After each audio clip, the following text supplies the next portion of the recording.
Gold trusted gold buyers. మీరు తాకట్టు పెట్టిన బంగారాన్ని విడిపించి ఈ రోజు ఉన్న మార్కెట్ ధరకు కొనబడను.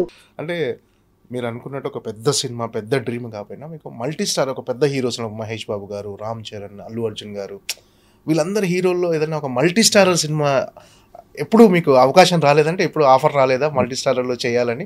లేదండి, వాళ్ళు they are busy with their films. అది కాదు, మేము ఒకటి చేసాం కదా సరదాగా, నేను, సందీప్, రోహిత్ అండ్ సుధీర్, సమంతక్ మణి అనే సినిమా. అదొక మల్టీ స్టారర్. అప్పట్లో అది మంచి టాక్ ఆఫ్ ది టౌన్, నలుగురు హీరోస్ చేస్తున్నారని మంచి టాక్ ఆఫ్ ది టౌన్ అయింది. సినిమా కూడా మంచి సినిమా, అది దానికి మంచి పేరు వచ్చింది సినిమాకి కూడా. సో అది మేము సరదాగా చేసాం అందరం, ఎవరి కాళ్ళు అందరు 10 days ఇచ్చాం. ఓకే, టోటల్గా 40-50 daysలో ర్యాప్ చేసాడు డైరెక్టర్. దాని తర్వాత మళ్ళీ ఏం అనుకోలేదండి, చేయలేదు. 100% ఫ్యూచర్లో ఏమైనా వస్తే చేస్తాను. అంటే మిగతా హీరోలతో మీకు ఎలా ఉంటుంది సార్ ర్యాప్? ఇప్పుడు మీరు కొంచెం మూడ్ ఆఫ్లో ఉన్నప్పుడు కానీ, ఈ ఫెయిల్యూర్స్ వచ్చినప్పుడు కానీ వాళ్ళతో వాళ్ళు ఇచ్చే సపోర్ట్ ఎలా ఉంటుంది? అంటే మీ బ్యాచ్ ఉంటుంది కదా అంతా. అంటే ఇక్కడ ఏంటంటే అండి, ఇండస్ట్రీలో it's like it's very tough, very రేర్గా యూ గెట్ ఫ్రెండ్స్. ఎవరికి వాళ్ళు వాళ్ళ స్ట్రెస్, ఎవరికి వాళ్ళ స్ట్రెస్ వాళ్ళకి ఉంటుంది. మనం ఇది అదేం చెప్పలేం, అందరూ టెన్షన్స్ అందరికీ ఉంటాయి. సో ఎవ్రీబడి ఆర్ లైక్ స్ట్రగ్లింగే కదా. అంటే మనం అనుకుంటాం కానీ అందరం ఎవరికి వాళ్ళ స్టేజ్లో వాళ్ళు స్ట్రగుల్ అవుతూనే ఉంటారు.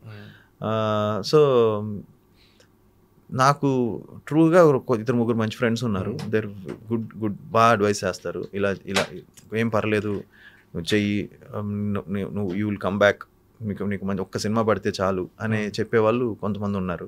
సో వాళ్ళతో కూర్చున్నప్పుడు నేను కూడా వాళ్ళకి నేను కొన్ని అడ్వైసులు చెప్పడం, అరే ఇలా ఉంటే బాగుంటుంది, ఇలా చేస్తే బాగుంటుంది అని చెప్పి. సో ఇలా డిస్కషన్స్ ఉంటాయండి. సో ఉన్నారు కొంతమంది మంచి అడ్వైసులు ఇచ్చేవాళ్ళు ఉన్నారు, కొంతమంది మనకెందుకు అన్నట్టు ఉన్న వాళ్ళు చాలామంది ఉంటారు. సో మీరు జనరల్గా పార్టీలకు కానీ వివాదాలకు ఎక్కడ కాంట్రవర్సీలు కూడా ఎక్కడ ఉండరు, అది చాలా ప్లెయిన్గా ఉంటారు. సో అంటే ఎక్కువ ఈ పార్టీ మూడు, ఈ పేజ్ 3 బ్యాచ్ కాదా మీది? అంటే లేదండి, మ్యాక్సిమం ఇప్పుడు ఉండే హీరోస్ అందరూ కూడా, నేను అబ్జర్వ్ చేస్తున్నాను కదా, ఇప్పుడు యంగ్స్టర్స్ అందరూ కూడా వెరీ హార్డ్ వర్కింగ్.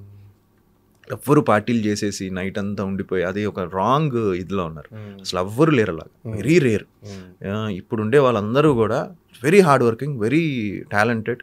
ఇప్పుడు చూడండి మీరు అందరూ, ఇప్పుడు వచ్చే నెక్స్ట్ జనరేషన్, ఇప్పుడు మా నెక్స్ట్ జనరేషన్ వచ్చిన హీరోస్ అందరూ కూడా ఏదో ఎక్స్ట్రాడినరీ టాలెంట్ ఉంది వాళ్ళకి, లేకపోతే వాళ్ళు అవరు కదా అంత ఈజీగా.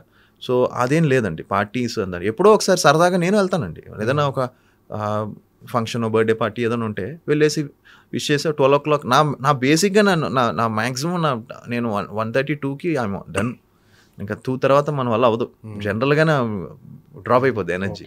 సో వెళ్ళేసి నేను 100% ఒక 7 to 8 hours పడుకోకపోతే నాకు నెక్స్ట్ డే లేస్తే నా వల్ల అవ్వదు. సో అందుకే ఈ పేజ్ 3 కల్చర్ ఎప్పుడు అలవాటు అవ్వలేదు. అండ్ అలవాటు అయినా కూడా మ్యాక్సిమం 1 o'clock, 1:30. సో వచ్చి 2 o'clock బెడ్లో ఉండి హ్యాపీ పడుకుంటా. ఒకసారి 2 లేట్ అయిందంటే 2 పడుకుంటే మళ్ళీ మార్నింగ్ 7-8 hours అయితే కంపల్సరీ పడుకోవాలి. ఓకే, చెప్పండి సార్. అంటే నా ఫీలింగ్ ఏంటంటే, ఇండస్ట్రీ అనేసరికి ఇది ఉంటుంది అది ఉంటుందని కాదని లేదండి. అందరూ కష్టపడుతున్నారు, అందరూ everybody are putting their efforts అండి. It's not that easy. అంటే జస్ట్ ఇలా వెళ్ళేసి పార్టీస్ చేసేసుకుంటే మళ్ళీ నెక్స్ట్ డే షూటింగ్స్ ఉంటాయి, లేదంటే నెక్స్ట్ డే ఏదైనా ఉంటుంది. వెరీ రేర్గా నేను అలాంటి వాళ్ళని చూసా. Maximum 90% people are completely hard working. అంటే ఇప్పుడు ప్రభాస్ గారు, రామ్ చరణ్ గారు, ఎన్టీఆర్, అల్లు అర్జున్ గారు, వీళ్ళంతా పాన్ ఇండియా లెవెల్కి ఎదిగారు సార్. మన తెలుగు సినిమా అనేది మార్కెట్ పెరిగింది. సో మన సినిమా రిలీజ్ అవుతుందంటేనే వరల్డ్ వైడ్గా ఒక మంచి అటెన్షన్ డ్రా అవుతుంది. సో ఈ మార్పు, ఈ గ్రోత్ మీకు ఎలా అనిపిస్తుంది? ఐ థింక్ దీనికి మెయిన్ రీజన్ బాహుబలి అండి, రాజమౌళి గారు. యా. సో బాహుబలి నేను థియేటర్లో చూశాను. అండ్ నాకు ఫస్ట్ టైం చూసినప్పుడే నాకేం అర్థం అవ్వలేదు సినిమా. అంటే అర్థం అవ్వలేదంటే ఏంటిది అసలు this is something beyond, extraordinary visuals కానీ ఏంటిది అని. అండ్ ఫస్ట్ డే సినిమా అయిపోయింది మా థియేటర్లో. ఫస్ట్ డే బయటకు ఎవరో అయిపోయింది, నేను వచ్చాను థియేటర్కి. అప్పుడు ఎక్కడో మాస్ థియేటర్లో చూశానండి, 2 o'clock ప్రీమియర్ షోలో చూసా. ఇంకా నాకు గుర్తులేదు ఏ షో, ఎక్కడో కుకట్పల్లిలోనో ఎక్కడో చూశాను, అలాంటి థియేటర్, విశ్వనాథ్, అలాంటి థియేటర్లో చూశాను. విశ్వనాథ్ అనుకుంటా, విశ్వనాథ్లో చూశాను. సినిమా అయిపోయింది నైట్ 3 o'clockకి, అన్న ఏం లేదన్న సినిమా అంటున్నారు. నన్ను అడుగుతున్నారు ఏంటన్నా సినిమా అలా ఉందని. బాహుబలి నాకైతే ఎక్స్ట్రాడినరీగా అనిపించింది బ్రదర్, నాకు చాలా బాగా నచ్చింది అన్న.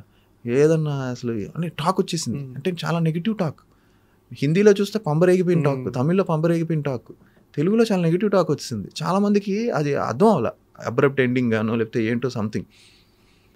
అండ్ నేను విశ్వనాథ్లో చూసిన తర్వాత లేదు ఈ అంటే మార్నింగ్ మనం జనరల్గా ఇలాంటి పెద్ద సినిమాలు రిలీజ్ అవుతే మన ఇండస్ట్రీలో అందరం కూడా సినిమా ఎలా ఉందని కనుక్కుంటాం కదా, నార్మల్గా ఫ్రెండ్స్ని వీళ్ళందరం కనుక్కుంటే అందరూ కూడా ఈవెన్ డిస్ట్రిబ్యూటర్స్ కూడా వెరీ డివైడెడ్ టాకే చెప్పారు.